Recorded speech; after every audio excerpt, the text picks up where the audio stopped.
कांग्रेस नेताओं का कहना है कि कांग्रेस बड़ी मजबूती से आगे बढ़ रही है। हो सकता है आगे आने वाले चुनाव में कांग्रेस जीते, इसलिए बीजेपी टारगेट कर रही है।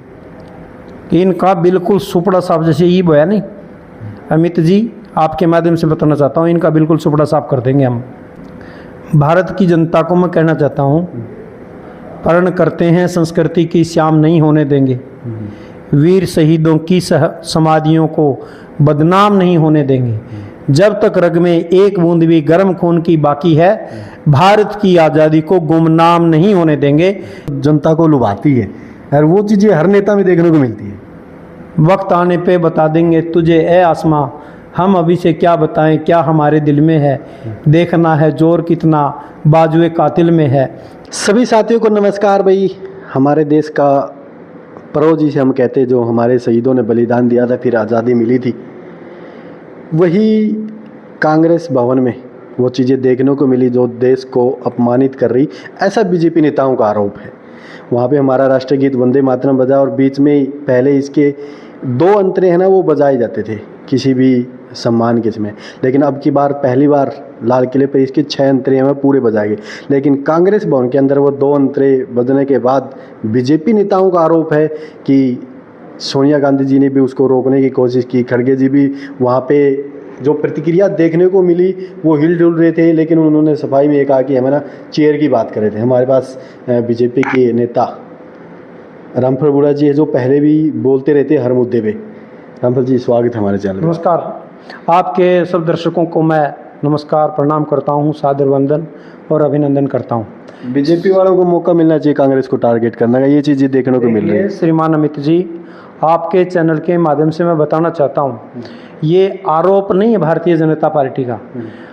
देश के लाखों लोगों ने कांग्रेस के राष्ट्रीय मुख्यालय में वंदे मातरम के गीत के समय, राष्ट्रीय गीत के समय श्रीमती सोनिया गांधी जी की हरकतों को, कांग्रेस के राष्ट्रीय अध्यक्ष खड़गे जी की हरकतों को और उनके सुप्रीमो लीडर जो हैं श्रीमान राहुल गांधी जी की हरकत को देश के करोड़ों लोगों ने देखा है। जिस प्रकार से 15 अगस्त भारत के राष्ट्रीय पर्व के, एक ऐतिहासिक पर्व के अवसर पर कांग्रेस के मुखिया के द्वारा, उसकी माताजी के द्वारा, उनके राष्ट्रीय अध्यक्ष के द्वारा जिस प्रकार वंदे मातरम का अपमान किया गया है, वो एक बहुत बड़ी शर्मनाक घटना है। और ऐसा करके राहुल गांधी जी ने और उसकी माताजी ने और उसके राष्ट्रीय अध्यक्ष ने देश के करोड़ों स्वतंत्रता सेनानियों का अपमान किया है। बीजेपी को मौका मिलना चाहिए कांग्रेस को टारगेट करने का, ये उनका आरोप। उन्होंने सफाई में एक बात भी कही है कि वो तो चेयर मांग रहे थे खड़गे जी के लिए, सोनिया गांधी जी ने भी। कोई चेयर का प्रश्न नहीं होता। जब राष्ट्रीय गीत और राष्ट्रगान होता है उसमें चेयर लेने देने का, चेयर रखने का कोई प्रश्न पैदा नहीं होता। आपने यदि चेयर लेनी है तो आप राष्ट्रीय गीत प्रारंभ होने से पहले, राष्ट्रगान प्रारंभ होने से पहले लीजिए। राष्ट्रगान और राष्ट्रीय गीत, उनके सम्मान में जो व्यक्ति खड़ा नहीं हो सकता उसको राष्ट्रीय गीत में खड़ा होने का जरूरत क्या थी? फिर कुर्सी चाहिए थी तो क्यों आए थे राष्ट्रीय गीत में? ये देश के करोड़ों स्वतंत्रता सेनानियों का अपमान किया कांग्रेस पार्टी ने और उसके नेताओं ने, और इसके लिए उनके राष्ट्रीय अध्यक्ष को और उसकी माताजी को और उसके बेटे को, इस देश के लाखों लोगों से, करोड़ों लोगों से माफी मांगनी चाहिए कि हमने राष्ट्रीय गीत के अपमान करने का जो एक अपराध किया उसकी हम माफी मांगते हैं, ऐसा हमारी मांग है। कांग्रेस नेताओं का कहना है कि बीजेपी वालों को मुद्दा मिल गया और मोमबत्तियां लेके शहर में प्रदर्शन भी किया। कोई मुद्दा नहीं मिला। भारतीय जनता पार्टी सांस्कृतिक राष्ट्रवाद को साथ लेकर चलती है। भारतीय जनता पार्टी देश के लाखों करोड़ों स्वतंत्रता सेनानियों का सम्मान करती है और वंदे मातरम के लिए भारतीय जनता पार्टी का एक एक कार्यकर्ता ने अपने प्राणों की आहुति समर्पित की है। हम कहाँ, जहां हम कैंडल मार्च निकाला, हमने वंदे मातरम के सम्मान में पूरे देश में कैंडल मार्च निकाले। वो इसलिए निकालने पड़े कि कांग्रेस के राष्ट्रीय नेता राहुल गांधी के द्वारा, राष्ट्रीय अध्यक्ष के द्वारा, उनकी राष्ट्रीय मम्मी के द्वारा, सोनिया गांधी के द्वारा वंदे मातरम का अपमान किया गया है। इसलिए भारतीय जनता पार्टी ने पूरे देश में कैंडल मार्च निकालकर वंदे मातरम को सम्मान देने का काम किया है।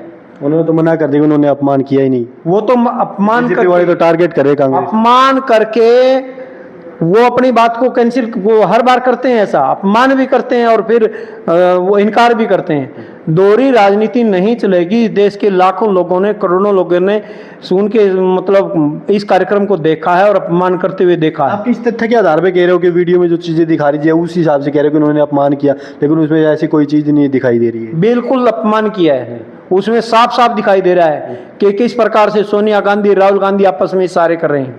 सब देश के लाखों करोड़ों लोगों ने देखा है। भारतीय जनता पार्टी कांग्रेस के इस कुत्सित प्रयास का और राष्ट्रीय अपमान का कांग्रेस पार्टी का घोर विरोध करती है और उसकी कड़े कटु शब्दों में निंदा करती है। कांग्रेस नेताओं का कहना है कि कांग्रेस बड़ी मजबूती से आगे बढ़ रही है, हो सकता है आगे आने वाले चुनाव में कांग्रेस जीते, इसलिए बीजेपी टारगेट कर रही है।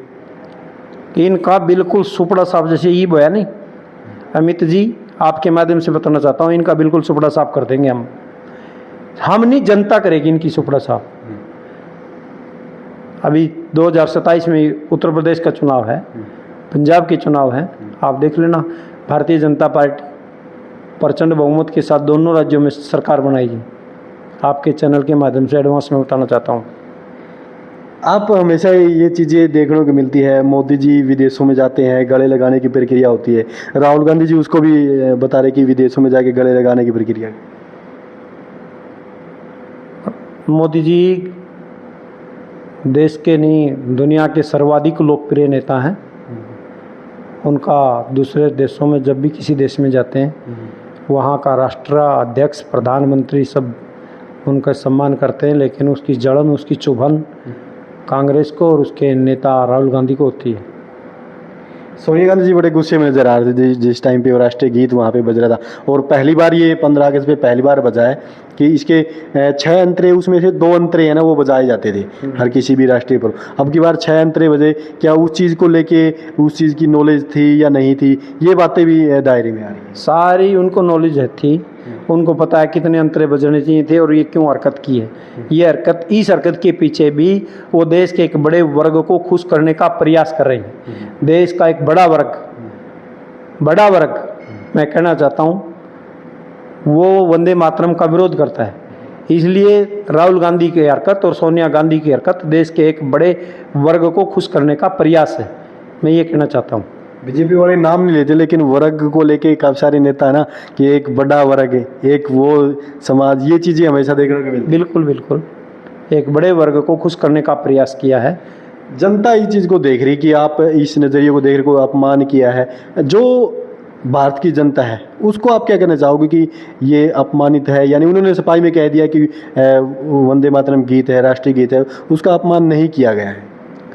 भारत की जनता को मैं कहना चाहता हूँ, प्रण करते हैं संस्कृति की श्याम नहीं होने देंगे, वीर शहीदों की समाधियों को बदनाम नहीं होने देंगे, जब तक रग में एक बूंद भी गर्म खून की बाकी है, भारत की आज़ादी को गुमनाम नहीं होने देंगे। ये भारतीय जनता पार्टी का संकल्प है। बीजेपी वालों के पास बड़े है ना यूनिक से टाइटल होते हैं, यूनिक से बातें ऐसी होती है जो जनता को लुभाती है, और वो चीज़ें हर नेता में देखने को मिलती है। वक्त आने पे बता देंगे तुझे ए आसमां, हम अभी से क्या बताएं क्या हमारे दिल में है, देखना है जोर कितना बाजुए कातिल में है। तो जिन लोगों ने वंदे मातरम का विरोध किया है, उनका समय आने पर हम मुंह तोड़ जवाब देंगे और भारत की जनता उनको सबक सिखाएगी। इन्हीं शब्दों के साथ थैंक यू। पार्टी की तरफ से आपका कोई संदेश जनता के लिए? बस यही संदेश था, भारत की आज़ादी को गुमनाम, इलेक्शन को लेके आगे आने वाले इलेक्शन को लेके क्या? भारतीय जनता पार्टी का प्रचंड जनादेश उत्तर प्रदेश में बाबा योगी आदित्यनाथ के नेतृत्व में हमें मिलने वाला है। पंजाब में भारतीय जनता पार्टी प्रचंड बहुमत के साथ अब की बार सरकार बनाने वाली है। ये आपके चैनल के माध्यम से मैं आगामी मतलब भविष्यवाणी करते हो। हरियाणा के लिए भी भविष्यवाणी आपने हरियाणा की थी, बिहार की थी, बंगाल लग रहा था कि कांग्रेस सरकार बनेगी हरियाणा में। सारे आपने एक दावा किया था कि कांग्रेस का सुपड़ा था, आप कोई ट्रिक तो नहीं अपना रहे हो? कोई ट्रिक नहीं। जब भी मैंने बोला था कि कमिंग सून हरियाणा का गब्बर सिंह मुख्यमंत्री, श्रीमान नायब सिंह सैनी हरियाणा के दूसरी बार मुख्यमंत्री बनेंगे, चुनाव के परिणाम से पहले मैंने बताया था, और इसी प्रकार की घोषणा मैं अब कर रहा हूँ। क्योंकि लगातार सुर्खियों का विषय बना, ये एक मुद्दा उठा था कि 15 अगस्त के दिन जो राष्ट्रीय गीत है पहले उसके 6 अंतरे थे, उसके 2 अंतरे ही बजा दे, अब की बार पूरे के पूरे 6 अंतरे है ना वो गाए गए थे। तो उसको लेके जब राष्ट्रगीत बज रहा था तो वहाँ पे जो कांग्रेस बने वहाँ पे ये एक्टिविटी देखने को मिली जो आप साथ साथ स्क्रीन पे देख रहे हो। उसको लेके बीजेपी के नेताओं ने विरोध किया। बीजेपी के नेताओं ने कहा कि राष्ट्रगीत का अपमान है। बीजेपी नेताओं ने शहर शहर गांव-गांव मोमबत्तियां लेके उस चीज़ को कहा। फिर जो शहीद हमारे हुए थे उनकी जाके प्रतिमाओं पे है ना उस चीज़ को दर्शाया कि कांग्रेस के नेताओं ने इस चीज़ का अपमान किया है। आप अपनी राय कमेंट में ज़रूर देना कि ये जो चीज़ें हुई है इसमें क्या रियल में इन चीज़ों को दिखाया गया जो अपमान हुआ है, या क्या जो सोनिया गांधी जी ने सफाई दी है या कांग्रेस के नेताओं ने सफाई दी है कि खड़गे जी के लिए चेयर है ना वो मंगाई जा रही थी। अपनी राय आप कमेंट में ज़रूर देना, वीडियो आप शेयर जरूर करना। मिलते हैं नए वीडियो के साथ, तब तक नमस्कार, जय हिंद, जय भारत।